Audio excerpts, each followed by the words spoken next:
які адказалі так на голас Пана Бога. Пахвалены Езус Христос. Вітаем вас, паважаныя нашыя радыёслухачы. Вось толькі што заўважыла, што джынгл-то ў праграме «Голас паклікання» кажа нам голасам Аляксея Заіченка, які зараз побач са мной сядзіць. Перад тым, як мы перайдзем да пытання нашага сённяшняга госця, а вы зараз ужо бачыце, што ў нас сёння ў гасцях такі цудоўны святар, малады святар, ксёндз Кірыл Бардонаў. Ён нам потым яшчэ раскажа, які у яго ёсць дзве пасады, які ён займае. Мы спецыяльна не сталі пытаць яго перад эфірам аб гэтым.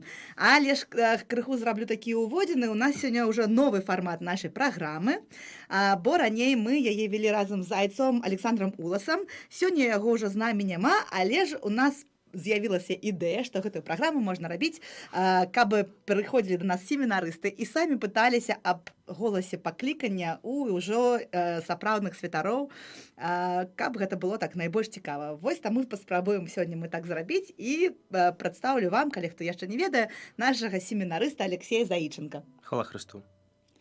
Ну што, распачнем? Канешне. Лёша, ну што, першае, што зробім? Першае, гэта, канешне, цікава ввогуле біяграфія, як колькі вам ввогуле гадоў? 4 тома? Бо так молода выглядаеце.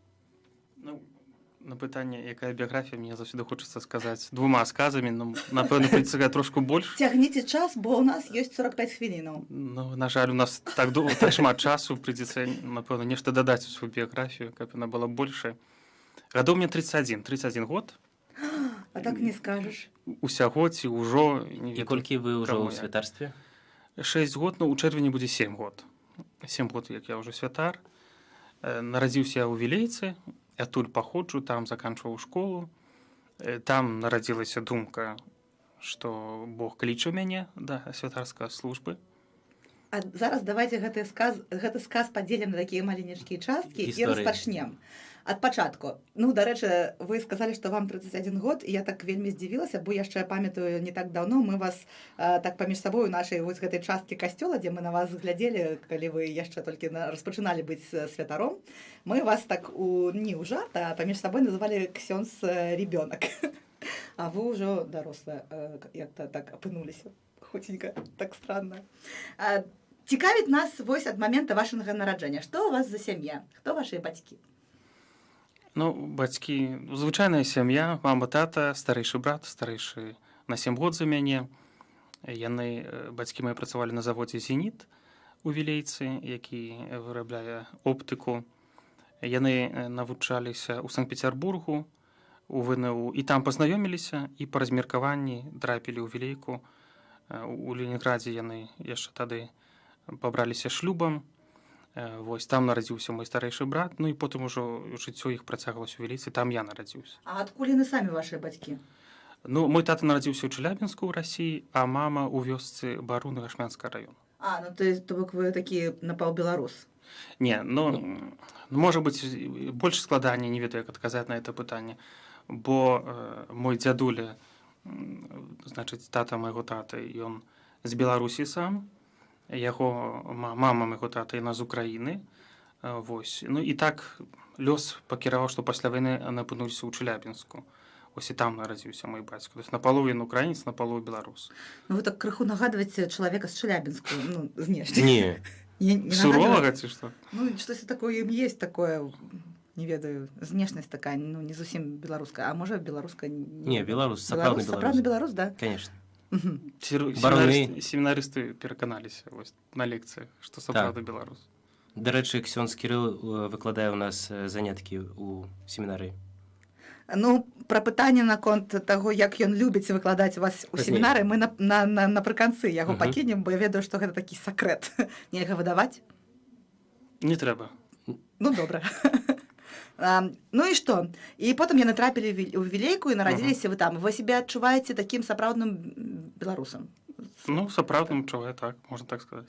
А ваша сям'я, яна каталіцкая сям'я? Тата быў праваслаўным, потым стаў католікам з часу. Можна сказаць, што ён на пачатку менш практыкаваў веру. Можа быць, пад уплывам маці, можа быць, па нейкіх... А маці? Маці каталічка. З косці з крыві. Ну да, так, з каталіцкай сям'і, з каталіцкае асяроддзя. Вось я памятаю, калі прыязджалі да бабулі ў бароны, заўсёды вось гэтай іконы сэрца Езуса і Дзевы Марыі, якія так часта можна сустрэць на тых заходніх вёсках. Это для мяне така моцны ўспамін і то, як хадзілі разам у касцёл на імшу з такого з каталіцкага асяроддзя. Ну а цяпер тата таксама актыўна практыкуе веру. А калі ён стаў католікам, можа, разам з вамі калісьці? Не, ну не разам са мной. Мяне хрысцілі дастаткова позна, мне было тады 7 год. Вось. Ну, мне казалі бацькі, хросная маці, таксама хросны бацька, што вось тое, што мяне хрысцілі дастаткова позна, паўплывала на іх таксама, што яны былі халоднымі ў нейкім сэнсе ў веры. Але потым то, што дзіцятрыкаў трэба было пахрысціць, у 90-х гады было праблематычна і часамі месца знайсці, дзе пахрысціць, і хрысціць тады, калі бацькі яшчэ жылі мае без шлюбу тады, так, і было это больш складана, то без касцёльных, што я маю на ўвазе.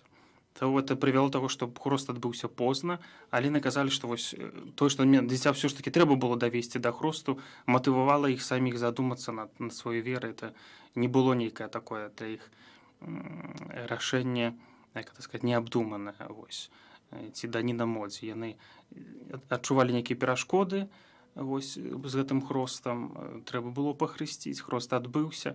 Яны мне потым казалі, што ў нейкім сэнсе гэта быў такі пачатак, калі іх вера станавілася больш моцнай, яны станавіліся больш практыкуючымі. Вось. Ну, у нейкім сэнсе можна быць і разам са мной.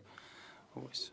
Мой сын Францішак, які праспаў увесь свой хрост, які яму ўдзялілі вы, ён дакладна не памятае, як гэта было. А вы памятаеце? Я памятаю, мяне хрысціў ксёндз Эдмунд Даўгіловіч, які цяпер у маладзечна служыць.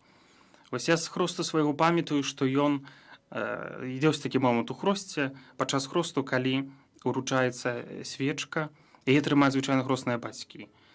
Вось. А я памятаю, што ён сказаў, што няхай ён сам трымае ту свечку. От я добра запомню, што я сам эту свечку трымаў на сваім хросце. А ён, цікава, вас памятаеце неяк, ён вам удзяліў хрост? Ён, можа быць, не памятае, што гэта быў хрост, але потым так сталася, што праз год я прымаў першую камунію, як ужо звычайна, прыкладна 8 гадоў дзеці прымаюць першую камунію. І ён добра памятае экзамен перад этой першай камуніяй. Ён прымаў яго асабіста, задаваў там некалькі пытанняў такіх агульных пра веру. Я моцна хваляваўся, і ён кажа, што вот у сябе добра атрымліваецца.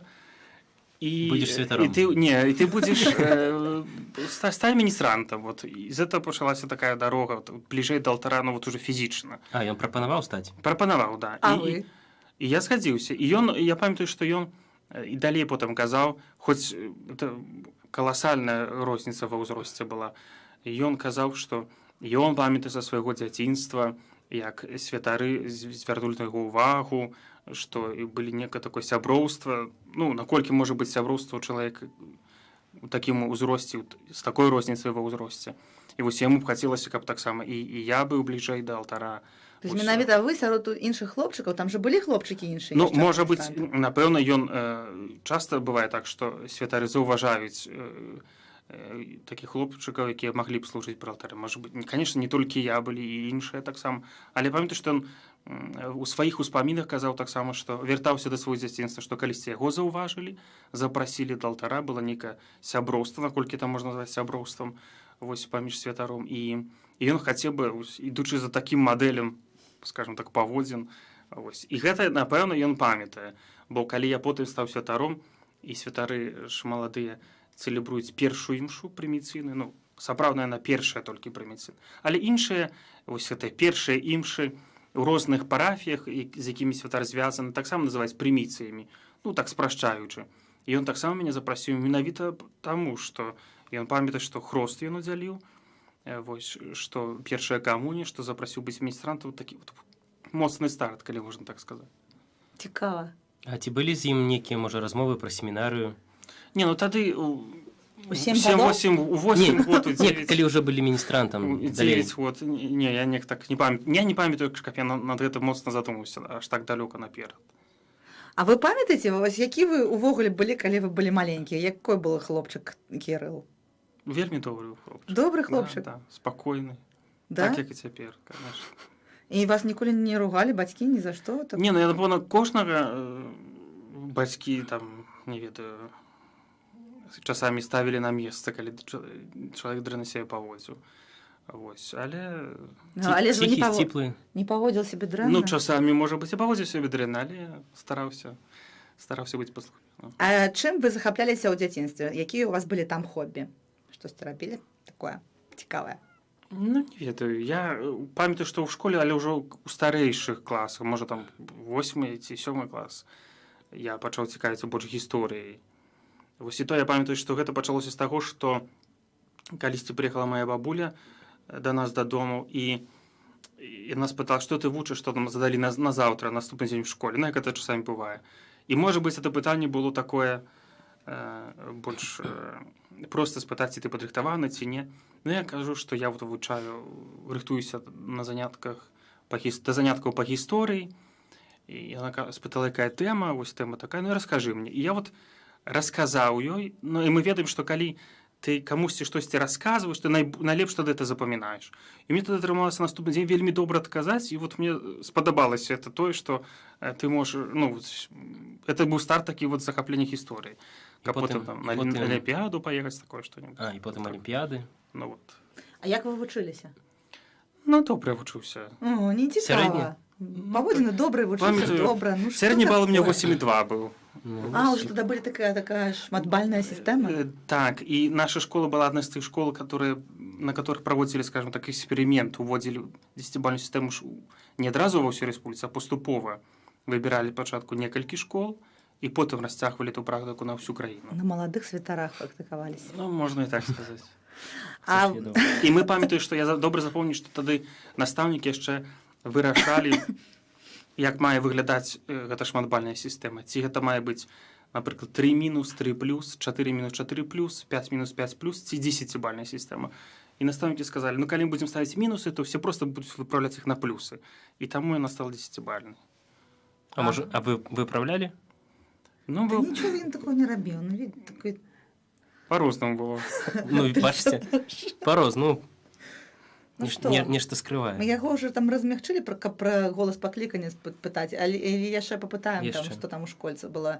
Ну, карацей, а колькі вы класаў закончылі? 11? 11. І адразу пасля школы. Адразу пасля школы, 17. І як гэты момант адбыўся? Як гэта адбылося? Ну, што як? Чаму ў семінары, чаму не ў тэхнікум, чаму не ў універсітэт? Ну, не ведаю, я неяк натуральна прыйшоў да такой думкі. Большасці сваёй, калі людзі пытаюцца, як вы вырашылі стаць святаром, яны, напэўна, чакаюць нейкай такой гісторыі, што спусціўся анёл з неба. Голас паны. Гэта і чакаюць семінарысты, ім патрэбен, каб анёл прыходзіў. Ці падчас ты заснуў і ў сне ты нешта такое ўбачыў. Ну, у большасці, кагосьці і такія гісторыі здараюцца. Але ў большасці сваёй, ну, я задумваўся, заўсёды ставіўся мноства пытанняў, ці это маё пакліканне, ці это не маё пакліканне. Але я памятаю, што калі трэба было ўжо ехаць падаваць дакументы, у пінскай семінарыі не ведаю, як цяпер, але раней заўсёды было так, што летам былі рэкалекцыі для юнакоў. І многія выкарыстоўвалі ту магчымасць, што прыехаўшы на рэкалекцыі, таксама ў канцы рэкалекцыі скласці дакументы, ўжо калі на іх былі іх падрыхтаваны. І я памятаю, што айцец Аркадзій Куляха тады праводзіў рэкалекцыі, і ён казаў іх прыкладна у такім накірунку распазнання свайго паклікання, што распазнаючы сваё пакліканне, варта задаваць сабе пытанні, што табе падабаецца, якія ты маеш здольнасці. А жыццё святарскае я бачу, ну, бліжэй, чым многія яго бачылі, хоць яшчэ ў маладым узросце, але адна справа, калі ты проста прыходзіш на імшу, імша заканчваецца, ідзеш дадому, а іншая справа, калі ты разам з святаром ты паедзеш да хворых, убачыш, што як намашчае хворых, можа быць, на пахаванні. Вам даводзілася такое рабіць? Ну, разам суправаджае святара, напрыклад. То есть па сваёй уласнай волі вы так рашылі і паехалі са святаром, каб яму дапамагчы? Не, ну, не па ўласнай волі, можа быць, не дадумаўся да такога, але часамі бывае так, што святар прапаноўвае, да, давай ты паедзеш са мной. І сапраўды, і можа быць, і паглядзець з аднаго боку, з другога нават практычна нейкія рэчы прынесці. Вось, і святары бывае так, што часта ездзіць у вёску, цэлебраваць імшу, напрыклад, для старэйшых асоб, і там патрэбна дапамогу падрыхтаваць усё для імшы. І з цягам часу ты разумееш, што ты многае ў святарскай працы бачыш. Не ведаю, як вучні ў школе, працу настаўнікаў многім ужо разумеюць, на чым яна палягае. Вось, я бачу, ну, вяртаючыся да такой думкі, што табе падабаецца, ці ты маеш да гэтага здольнасці. Я разумею, што мне это падабаецца, я маю такія здольнасці. Я больш-менш уяўляю, на чым палягае это служэнне, скажем А так. менавіта што вам падабалася ў гэтай вось працы? Вось якой яе аспект? Там практычна там які-то бутэлечкі перастаўляць, прабачце за мой дыялект такі мірскі. Але ж можа, ну што падабалася? Не, ну мне падабалася заўсёды на самом пачатку это і прыгажосць літургіі, вот этой лацінскай літургіі, ну, для сябе я тады не называў ее, можа быць, лацінскай літургіі. Прыгажосць это, парадак, тое, што і ты можаш чытаць Божае Слова, што людзі цябе слухаюць, успрымаюць, што ты можаш чытаць яго на розных мовах, бо ў нас в краіне на розных мовах цэлебруецца святая імша. І гэты кантакт з людзьмі, і да гэтага часу я адчуваю, напрыклад, калі ты сустракаешся з чалавечай бядой, з чалавечай патрэбай, што ты можаш дапамагчы чалавеку. Можаш, напрыклад, прыехаўшы на пахаванне, людзям, якія ў роспачы ў вялікай, быць з імі. І это заўважальна падчас пахавання, калі святар моліцца, некалькі хвілін мінае, і зусім іншая атмасфера тады становіцца падчас пахавання. У людзей яны зусім па-іншаму сябе пачынаюць паводзіць. Уже няма такой безвыходнасці. Ты адчуваеш, што ты як бы не ты несеш ім это задавальненне, не ты несеш ім ты спакой, але ты частка гэтай нечага вялікага. Ты частка это нечага вялікага, і ты, і Бог праз цябе можа дзейнічаць. Ну, напэўна, асабліва гэта адчуваецца падчас менавіта такіх сумных падзеяў у жыцці чалавека, што ты ёсць такім, ну, правадніком чагосьці неабходнага там. Ну, сумныя падзеі, можа быць, больш прамаўляюць, калі казаць, што ты частка вялікая, што ты людзям спадарожнічаў іх бядзе, таму што, ну, бяду людзі ім цяжэй, яны часта не перажыць, яны не маюць вопыту, як яе перажыць, бо рада ўсё-такі сама па сабе неяк перажываецца, і там і шлюб, і нараджэнне дзіцяці. Вось. Але ўсё ж такі, ну, і людзі часта менавіта да Бога прыходзяць, альбо іх вера становіцца больш свядомай тады, калі яны маюць праблемы. І Ну, можа да. быць тады ось, іх першае сутыкненне з Богом, альбо это сутыкненне з Богом і з касцёлам становіцца больш шчырым. Ну да, не ўсё ж так, як мне, праз каву, ды новую блузку прыходзіць да касцёла. Лёша, Ну, добра. чаму ты мяне не папраўляеш? Усе казала бутэлечкі, чаму ты мяне не добра. аддзёрнуў? Ну гэта ж такое жыццёвае, мірское. Все зразумелі, што Да. ты мені на увазі. Ну давайте, можа, перайдзем да семінарыйнага жыцця, як у вас. Не, яшчэ ёсць пытаннечка там. Якое? Ну вось ён прыйшоў да бацькоў і сказаў: "Я іду ў семінары". Ну вось, самае цікавае, Ну, як вашы бацькі ставіліся да гэтага? Такі стандартны набор пытанняў, але важны Важны, набор конечно. пытанняў. Вельмі цікаве. Цётачкам гэта вельмі цікава, такім як я. Я памятаю, што вось калі пачаў задумацца на семінарі, я заўсёды звяртаў асаблівую увагу на інфармацыю пра тое, як выглядае жыццё в семінарі, як жыццё святарскае, выглядае, якім часопісе прачытаць, ну, можа, інтэрнэт тады не так быў распаўсюджаны. А калі я бацькам, я ж паступова прыходзіў да гэтай думкі, яны паступова назіралі і разумелі, напэўна, што я прыходжу да гэтай думкі, яны паставіліся вельмі узорна, скажам так, яны сказалі, што можа быць, ты падумай, можа быць, не цяпер, можа быць, трошку пазней, але ўсё ж такі это тваё жыццё, і мы будзем паважаць кожны твой выбар. Это ж табе становіцца святаром, а не нам. Яны не прапановвалі ніякую альтэрнатыву, напрыклад. Не, Ну, лепей ты пашоў бы вось Не, не там. прапановвалі, можа быць, сям'я? Кем? можа быць, закончыць какое-нибудь ВНУ в такім сэнсе. Бо там далей это ж ужо далёкая перспектыва, там сям'я, не сям'я. Вось, але То есть пра ўнукаў не казалі? ну, вось это пытанне не казала пра дзяцей. Найбольш, ці ты адчуваеш сапраўды, што это тваё, ці будзеш у гэтым шчаслівым у такім кантэксце. Так холадна і суха. Ну хочаш, ідзі. Я вас не ведаю, я ці магла б я так. Мне здаецца, што гэта самыя такія... Не, это вельмі адэкватна. Я Да. ж памінаю весь кантэкст іншы там якіх эмоцый, але вы задалі пытанне, як рэагавалі, рэакцыя была, ну, калі апусціць усё там нейкі эмацыянальны аспект, то Ну, з такой павагай да ўласнай волі. уласны Сына. выбор. Ну, это... Уласны выбар 17-гадовага. Ну, але кожны таксама разумее, што не ў 18 гадоў ты станеш святаром, ці яшчэ вялікі час, каб падумаць. ну да. І я памятаю, калісьці мы ехалі, я ўжо закончыў першы курс, і у семінарах звычайна ёсць летам дзяжурства, што семінарысты па два, па некалькі чалавек пільнуюць парадак у семінарыі, скажам так. Вось. І я ехаў на такое дзяжурства, якраз супала, што гэта быў час, калі былі экзамены, калі студэнты паступалі ў семінарыю, ну, кандыдаты паступалі ў семінарыю. І мы ехалі разам з адным выкладчыкам семінарыі на гэтае дзяжурства, і ён вёз юнака, які таксама толькі што закончыў школу, хацеў паступіць у семінарыю, і мы заехалі па у яго дом, там была мама, яшчэ нейкая радня, і вось бачна, што мама перажывае. А ёсць святар кажа, таксама зноў жа вельмі простую, але мудрыя рэчы, што няхай ён паспрабуе, няхай ён ацэніць, чым бы ўсё жыццё шкадаваў, што я не паспрабаваў павучыцца ў семінарыі, зразумець, ці гэта яго пакліканне. Ён прыгожую ужыў такі вобраз, што калі ты ёсць дом, і ты ходзіш навокал, табе здаецца, што ты ўсё добра ведаеш пра гэты дом, але адна справа глядзець у гэты дом праз вакно, а іншая справа зайсці туды і ацаніць, што там унутры. Пакуль не ўзойдзеш унутр, не зразумееш да канца, не зможаш ацаніць, напрыклад, свой выбар. Ось якія хітрыя гэтыя святары. Так все правильно. Хлопцаў запрашаць так. Толькі зайдзі, то паглядзі. Зайдзі, паглядзі. І толькі пальчык тут пакладзі. Інакш бы проста ўсё жыццё бы, можа быць, шкадаваў, абвінавачваў кагось сябе ці іншых, што не дазволь табе паспрабаваць, і у цябе жыццё пайшло не так, як. Ну, ёсць жа такія гісторыі, калі ёсць такія гісторыі. Я памятаю, быў на Мальце і вучыў англійскую мову, як это часта бывае, чаму ездзяць на Мальту. І я жыў у адной такой старэйшай жанчыны, каталічкі, і яна кажа, што калісьці у маладосці бацькі былі супраць, каб яна была законнай сястрой, адчувала такое пакліканне.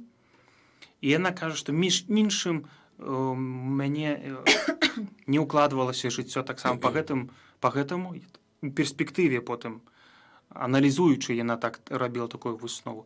І яна кажа, што я ўсё жыццё падсвядома шукала такой рэалізацыю ў касцёле, менавіта такой, як законныя сястры. Але ўжо былі дзеці потым, уже тады былі дарослыя дзеці, яна кажа, што цяпер ужо на старасці гадоў я на пенсіі, і я дапамагаю касцёлу такім чынам, што ёсць законныя сёстры, старэйшыя законныя сёстры, я ім дапамагаю, напрыклад, звазіць да лекара, дапамагаю арганізаваць хор, спеў падчас імшы, напрыклад, разам з гэтымі сёстрамі. І яна кажа, што ось цяпер такім чынам я сябе рэалізую пакліканне, якое калісьці па розных прычынах не змагла рэалізаваць. То, напэўна, можа быць, лепш можна парадавацца за яе, што ў рэшце рэшт яна такая адчувае сябе ў гэтым шчаслівай, і лепш не мучыць сябе, там, не чакаць старасці. Ну да, лепш не мучыць сябе, не чакаць старасці. Лёш, ну што у нас там у нашым спісе? Семінарыйнае жыццё? Так. Ці была у вас нейкая мінушка у семінарыі? Не памятаю, нічого за мною не замацавалася, прынамсі, я не чуў. Яго незручна для мінушкі імя і фамілія, прозвішча. Незручна, ну што там зробіш? Ну я не ведаю, калі б я ведаў... То ли ўзяла ваш Заіченка, тут я ўжо можна накрэатывіць шмат. Ну давайте ўжо не пра мяне. Шмат гэтых. Не, ну, семінар я вучыўся у Пінску, не памятаю, каб якая мінушка, то замацоўвалася неяк так надоўга. Ну а як ввогуле... Ці была, ну, як звычайнае пытанне такое, што дзедаўшчына? Семінарыі? Ну, скажем так, конечно, прыходзіш ты ў семінарыю, дзе ёсць ужо старэйшыя курсы і малодшы. Я прыйшоў, тады яшчэ не было 6-го курса апошняга, быў толькі 5-й, бо семінарыя толькі 5 гадоў існавала тады ў Пінску. Але не было такога... Да, старэйшыя, конечно, подказывали что-нибудь, может быть, настойвали на тым, што у нас прыняты такі стыль, паводзін такія традыцыі. Але это не было нечым такім, што абражала, бо дзедаўшчына у нас часта ўсё ж такі асацыюецца з чымсьці, што чалавека прыніжаюць, абражаюць, там, фізічна ці маральна. Такога ў такім сэнсе не было. У сэнсе такое нейкае выхаванне, перадача такого вопыту, часамі можа быць настойлівага так. Але, конечно, маладыя хлопцы, да, яны па-рознаму успрымаюць, высвятляюць паміж сабой адносіны. Вось. Але такой дзедаўшчыны, як паказваюць часамі у войску, у некаторых краінах такого не было. А што было? Ну, вот, бібліятэка. Трапілі вы ў семінары, тут бах, і гэта было, і вось гэтае было. Лаціна. Што было-то?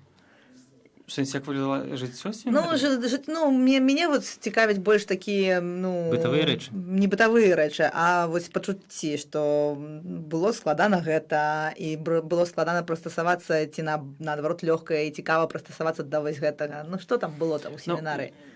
Калі мы кажам, калі чалавек задае пытанне пра семінарыю, ён часта ўяўляе, што ўсе семінарыі заўсёды ва ўсім свеце аднолькавыя. Адразу трэба сказаць, што ўсе семінарыі розныя. І гэта залежыць і ад перыяду гістарычнага, і ад краіны, ад традыцый, якія там склаліся. На пачатку у Пінску, асабліва першыя мае курсы, была традыцыя такая, якая была, можа быць, у нейкім сэнсе ў часы, можа быць, кардынала, свёнтка перадваенная такая традыцыя. Больш, што гэта сапраўды вельмі закрытая навучальная установа. Можна было толькі рэдка выйсці ў горад, нельга было тады карыстацца мабільнымі тэлефонамі, толькі на канікулах, калі ты быў дома. І я памятаю, што сапраўды такой навучальнай установы нідзе больш не было і не чуў. І да гэта трэба было прызвычаіцца, напрыклад, што толькі 2 разы на тыдзень ты мог выйсці ў горад. Гэта была важная прычына, каб выйсці ў іншы час за межы семінарыі. Семінарыя, тэрыторыя каля семінарыі, і выйсці за гэту тэрыторыю можна было толькі ў акрэслены час. У нейкім сэнсе это падобна да таго, як там да нейкага казарменнага рэжыму. У нейкім сэнсе. Вось да гэтага было складанавата прызвычаіцца на пачатку. Але ёсць жа сад, можна гуляць там. Можна, тэрыторыя вялікая тэрыторыя. У Пінску вялікая тэрыторыя, але ўсё ж такі, калі 10гадовае дзіця можа выйсці ў любы час, амаль што пайсці ў краму, купіць, што хочаш, а ты ўжо здавалася намнога больш дарослы чалавек, і гэтага не можаш. Але ў нейкім сэнсе тады гэта дысцыплінавала цябе і вучыла нейкаму стылю жыцця таксама. Бо семінарыя ўсё ж такі паказвала, быў распарадак дня, так як заўсёды ў семінарыях, і ты, трымаючыся гэта распарадку, ты разумееш, што гэта з гадамі выпрацаваная мудрасць. Нездарма такі склаўся.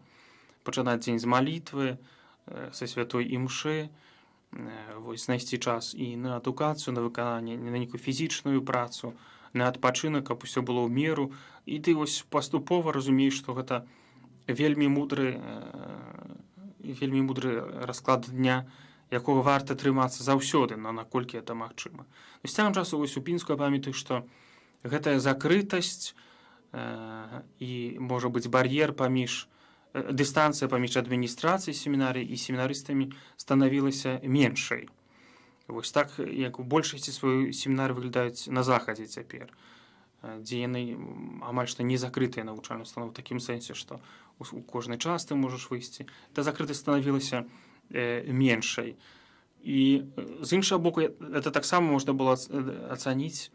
І, можа быць, сучаснаму маладому чалавеку ўсё ж такі стыль жыцця, ён лепш успрымальны і лепш да яго прамаўляе. Калі табе даюць больш свабоды, ты сам выбіраеш, як карыстацца этой свабодай, але можна ўжо ацаніць, наколькі па эфектах таго, як ты карыстаешся, ацаніць, ці сапраўды ты маеш можа здольнасці да таго, каб быць святым, ці сапраўды ты маеш на то пакліканне і так далей. Бо ўсё ж такі прыйдзе час, калі семінары закончыцца, і ты будзеш цалкам свабодны, ці ніхто не будзе кантраляваць. У вас былі якія у гэты перыяд сумневы і жаданні, ці можа штосьці змяніць? Бліжэй святарскае пасвячэнне. Звычайна, наколькі я так сабе аналізаваў семінарыйнае жыццё, ўсё ж такі семінары нашы, якія ў нейкім сэнсе такія класічныя пакуль што яшчэ, дзе ёсць розныя этапы семінарыйнага жыцця, такія яўныя. На пачатку цябе прынялі ў семінары, потым ты чакаеш, што табе дадуць сутану, потым, што ты будзеш лектарам, акалітам, што можаш раздаваць найсвяцейшы сакрамент і так далей. Это ёсць нейкія этапы. І ты, часта семінарысты жывуць ад этапу да этапу гэтага. Але ўсё ж такі потым ты выходзіш на нейкую фінішную прамую, і ты разумееш, што ўсё, ты цяпер ужо не чакаеш нейкага новага этапа, хутка будзе пасвячэнне, і здарова было пацэньваць, што пасвячэнне ў нейкім сэнсе это не заканчэнне, это только пачатак. І далей будзе доўгае жыццё, і там доўгім жыцці табе трэба будзе жыць. Ну, у мяне не то, што надта вялікія сумненні былі, але бліжэй ужо апошніх курсаў, бліжэй ужо выпускаў, больш ты ўсё ж такі становішся больш сталым, больш вопытным, чым маючы 17 год заканчваючы школу. Ты больш бачыў у гэтым свеце, бачыў іншых святароў, іх прыкладаў. Ты больш разумеў, як дзейнічае таксама касцёл, як он выглядае знутры. Ну і канешне, тады ўжо пытанне, ці быць святаром, служыць Богу і людзям, это было менш тэорыі, больш практыкі, больш практычнае пытанне. Я задаваў свае пытанне, ці сапраўды это моя дарога, але неяк так Бог паказваў, што калі былі нейкія сумненні ці нейкія праблемы, што яны былі вырашальныя і толькі часовымі, можа быць, для нейкага вопыту духоўнага, неяк так.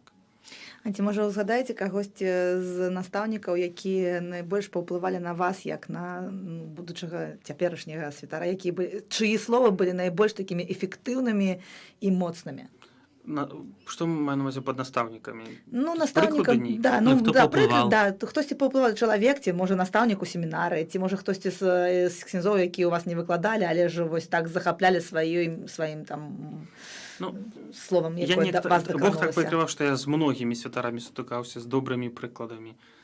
Вось ксёндз Эдмунд, канешне, Даўгілой, чаго варта ўспомніць, бо это ўспаміны з дзяцінства яшчэ важныя. Я памятаю, я быў на практыцы неяк ужо пад канец семінарыі маладзечна. Я кажу, што вот трэба ўжо прымаць нейкае рашэнне, такое канкрэтнае, ўжо не так шмат часу застаецца. Ён мне сказаў такое прыгожае слово, што ты напісаў вялікі сказ, толькі цяпер у гэтым сказе табе ўжо нельга ставіць коскі, трэба паставіць кропку і пачынаць пісаць наступны. І я эту метафору зразумеў, што трэба ісці да новага этапу, не адцягваць, не бояться нового этапа, писать новую сторонку. Як мудро. Вельмі мудрое слово. Вось. Што трэба часамі паставіць кропку і пісаць новы наступны сказ. І, можа быць, найбольш таксама успамінаецца ксёндз Александр Барыла, бо ўсё ж такі ён цяпер правушу вілейцы, і тады быў правушым, калі ішоў у семінар, это значыць, ён пісаў характарыстыку, скіраванні, кожны раз прыязджаючы на канікулы, ты ехаў дадому, прыхадзіў так на запробавача, казаў, што мне рабіць, ён там даваў табе нейкае заданне, прыходзіў па параду, это заўсёды было нейкія такія адносіны ў нейкім сэнсе бацькоўскія, вось. І прыклад і жыцця асабістага яго, ён важны. Ўсё ж такі мы ўсе, і не то, і маленькія дзеці, і дарослыя людзі, мы ўсё ж такі больш глядзім, як людзі себе паводзяць, чым слухаем, што яны гавораць. І это былі такія паводзіны, якія прамаўлялі, што вось хацелася быць у нейкім сэнсе такім святаром, як гэты чалавек. Вось, я памятаю, біскупа Касабускага, ён быў ксяндзом вілейца, но это быў такі кароткі час. Вось, таксама яго ўспамінаю. Ну, але найбольш, напэўна, ксёндз Александр Барыла, цяперашні пропуш вілейца, такі найбольшы яскравы прыклад. І цяпер, вось, прыязджаючы дадому, адразу такая цёплая атмасфера, як толькі прыходзіш там на плебанію, напрыклад, да ксяндза, то такая вот самая смачная кава это ў пробашча, вот такі вот успаміны. А вось цікава, што за часы семінарыйнага жыцця ці была у вас, можа, нейкая закаханасць? Зачыню я вушкі. Ну, кажуць нават псіхолагі, што нармальны чалавек, ён павінен закахацца ў жыцці некалькі разоў. Напэўна, конечно, былі і такія пачуцці. Закаханасць это нармальна у маладого асабліва чалавека, што час ад часу будуць такія пачуцці у чалавека. А як з імі быць? Ну, тут сабе трэба паставіць пытанне, ідучы за каталіцкай традыцыі. Пішы. Што ты адчуваеш Я ўжо ведаю. Ты адчуваеш нейкія пачуцці, ці ты можаш звязаць сябе з гэтай асобай ці не. Калі ты разумееш, што ты не можаш сябе звязаць з гэтай асобай, ісці далей, значыць, трэба разумець, што гэта пачуцці знікнуць, што яны ўсё стане на сваё месца, гэта патрэбны час. Ёсць яшчэ варыянт пакора і капліца. Ну, у нейкім сэнсе кожную нашу цяжкую і нават штодзённую сітуацыю трэба аддаваць Богу ў малітве. Без гэтага ніяк не перажыць нейкага эмацыянальнага нейкага моцнага стану. Вось. Але з закаханасцю сутыкаецца хто і тых, хто і жанатыя людзі, і замужнія, і таксама задаюцца пытанне, што я не магу звязаць сабе з гэтым чалавека, можа быць, на нейкім этапе радзей бачыцца з гэтым чалавекам, не даваць таксама нейкага поводу сабе ці іншаму чалавеку, такому чалавеку, вось, да таго, каб гэтыя адносіны развіваліся. І з цягам часу у адэкватных людзей все становіцца на месца. Ось, не пісаць, можа быць, нейкі час і так далей. Не ведаю уже, что... Ну, вось так все правильно, роўна.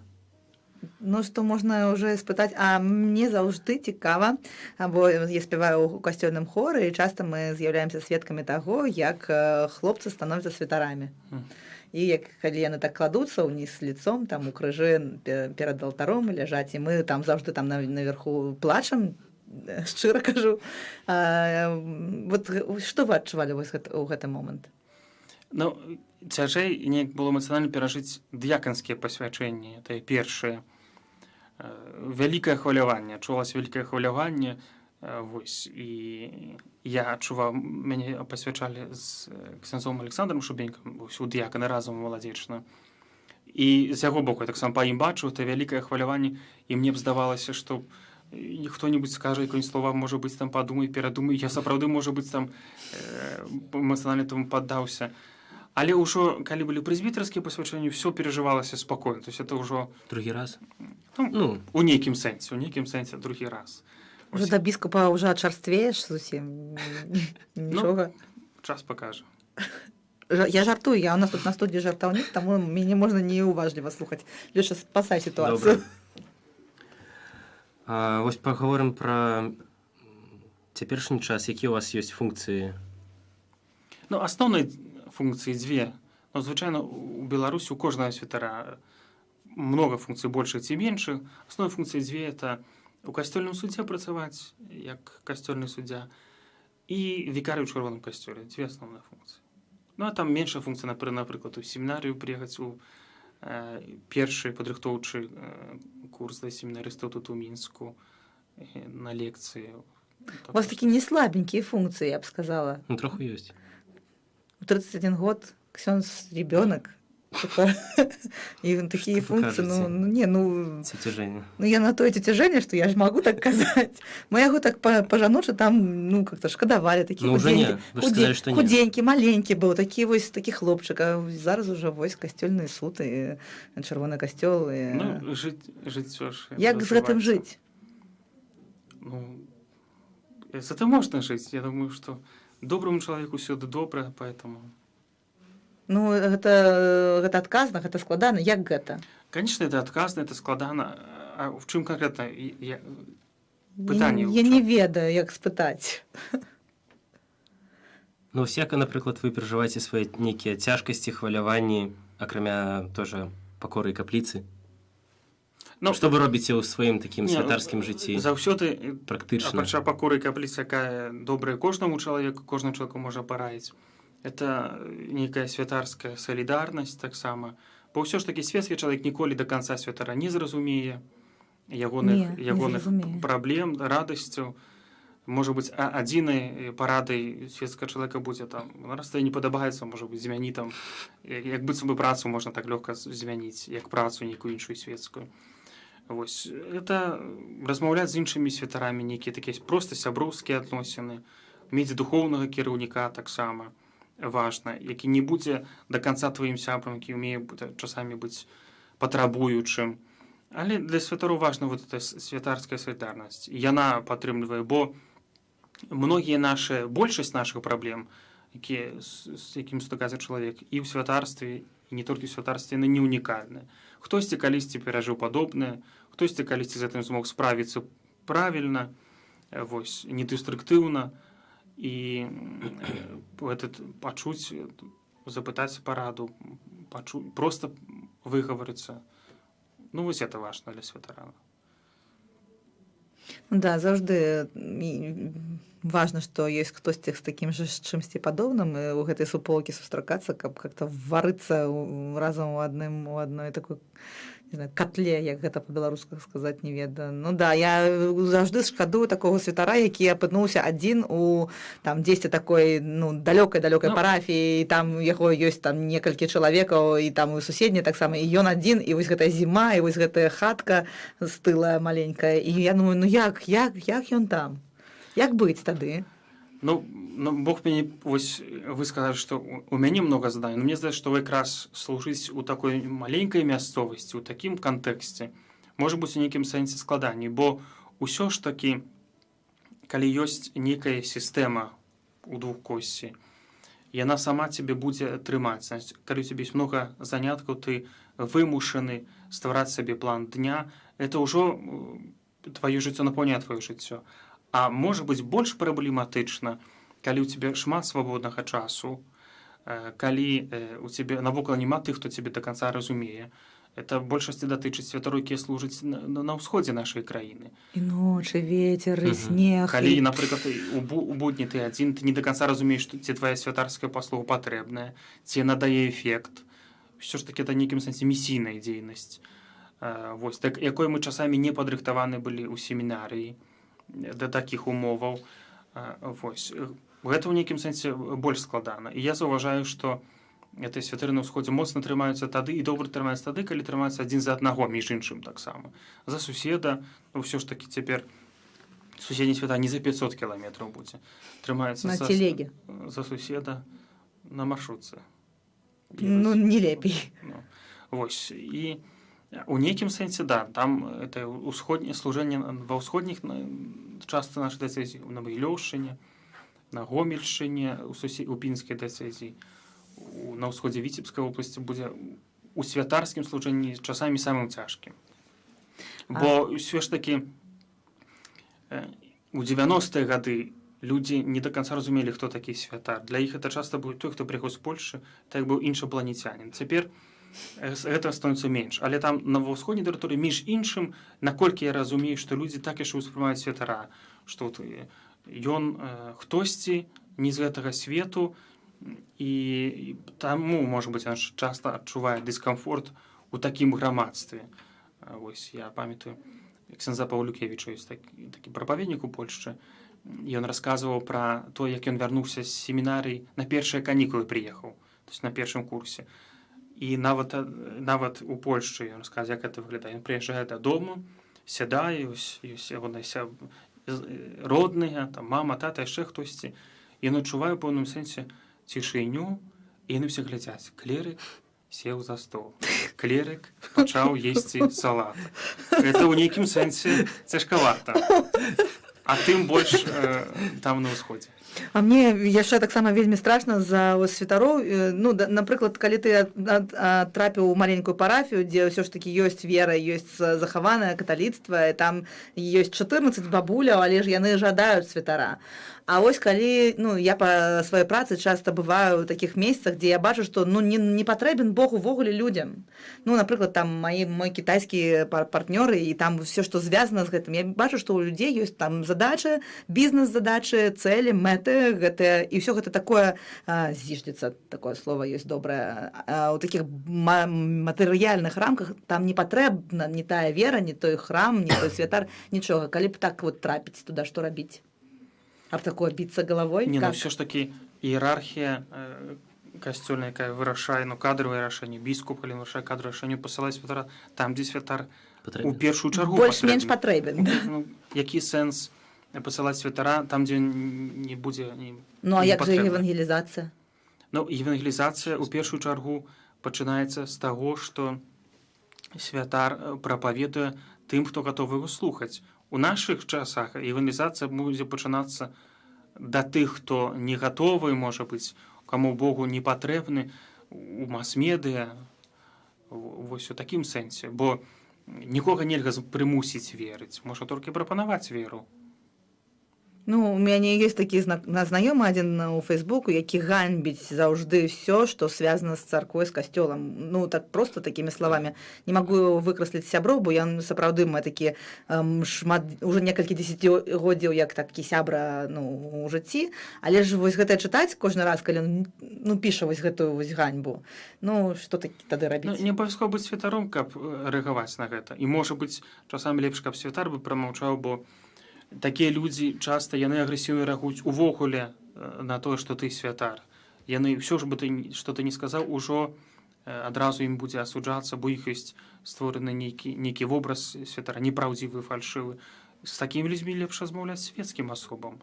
Хто жыве, можа быць, у падобным жыццёвым кантэксце, прывесці нейкія аргументы, бо у большасці сваёй людзі агрэсіўна рэагуюць, агрэсіўна настаўлены, бо ў іх ёсць нейкае несапраўднае ўяўленне пра касцёл, про фальшивое явление про костел. Костел это там инквизиция, езуиты, якія п'ють кров немаўлят. Есть тренды, якія кажуць про костел.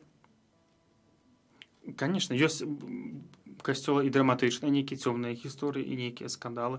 Тут трэба умець спакойна, без эмоцый сказаць, што ёсць касцёл складаецца з грэшных людзей, у іх ёсць праблемы, і касцёл не павінен закрываць на гэта вочы.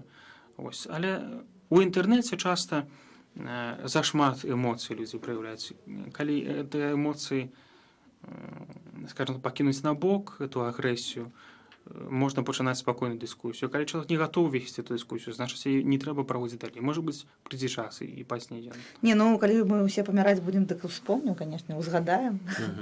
Кожны. Ну што, там ёсць у нас яшчэ бліц такі, да? Яшчэ у нас, да, напрыканцы ёсць такі каротенькі бліц. Ну, каб так лайтова так скончыць нашу размову сёння, то смерцю ўжо пыталась скончыць. Інквізіцыя. Ну, чытай, ну што? Коцікі ці рыбы? Коцікі. Коцікі ці сабачкі? Коцікі. Все ж такі коцікі. Акуляры ці лінзы? Акуляры. Белая ці чырвоная? Чырвоная. А дзе ваши акуляры цяпер? Нема акуляраў. Робот Лёша выконвае. Касцельны суд ці парафія? Парафія. Парафія вялікая ці маленькая? Складанае пытанне. Ну, все зразумела. А Магілёўшчына ці Гродзеншчына нам суфліруюць у вушы. У нас есть суфлёрская будка. Мінск. Мінск. Гэта такая сталічная штучка. Прабачце. Алёна, вас чуваць праз шкло, вы кар'ерыст? Спадзяюся, што не. Ён спадзяецца, што не, нас чуваць. Ну што, нам трэба скончваць, или яшчэ можам паразмаўляць? Трэба сканчваць. Лёша, ёсць у тебе яшчэ хвіліна. Ну давай што-нибудь ад сэрца семінарыстаў. Парада семінарыстам. Добрае слово для іх. Толькі магу сказаць дзякуй за выклады і ўсё. Даража, што там з выкладамі? Любіце? Все добра, выкладаем. Добра. Контакт з семінарыстамі з новым маладым пакаленнем, это важна. Да. Яны на вас глядяць. І слухаюць. І мы за імі глядзім. І мы за вами глядзім. Мы таксама за вами глядзім. Мы, вернікі, в вас нуждаемся. Кожны раз, прыходзяць святары, мы кажам, мы нуждаемся, заставайцеся, будьте з нами. Ведите нас, мы пойдем. Будем стараться. Калі скажете, давайте на баррикады, о, я не тое, опять я кажу, не тое кажу, прабачьте. Ну что, Алёна, ці ёсць час, ці скончыць? Нема. Все, літара Т. Уже навіны. Шчыра дзякую вам за размову. Дзякуй вам. 45 хвілінаў хуценька прабеглі. А вы баяліся? А гэта было пытанне. Дзякуй за запрашэнне. Вельмі прыемная размова у нас атрымалася, мне здаецца. Дзякуем. І яшчэ мы потым на вас яшчэ, у нас ёсць такі Тарас Шчыры, ён любіць такі інтэрв'ю рабіць, каб так разрэзаць чалавека. І так унутры ў ім там пакавыряцца, як гэта сказаць. Ну, вось, можа, наступны раз мы вас так уже такого... На шчырыя размовы. Яшчэ больш шчырыя. Не слова паклікання, толькі хвалёны Ісус Христос. На векі вечны.